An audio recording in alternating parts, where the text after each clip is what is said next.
In this lecture, we will explore inheritance, one of the most powerful concepts in object-oriented programming.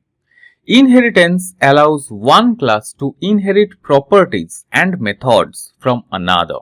This promotes code reuse and a natural way to model hierarchies. Let's take a look at a simple example. Here we have a class animal, and then we have a function sound which prints some sound.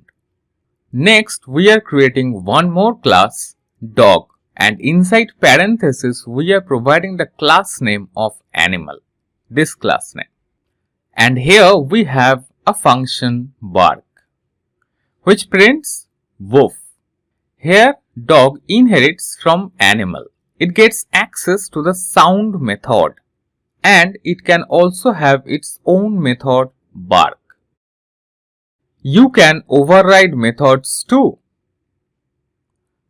Like see here, class dog, we are inheriting animal, def sound, here we are printing bark.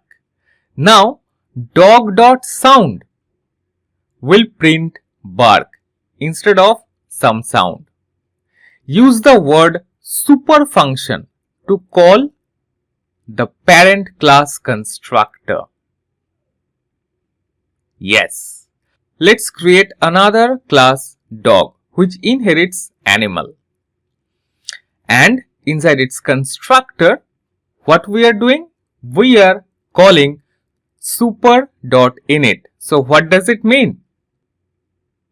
Here the super function is used to call the parent class constructor. Inheritance gives your code a clean hierarchical structure like shapes, animals, employees that can evolve over time without rewriting everything.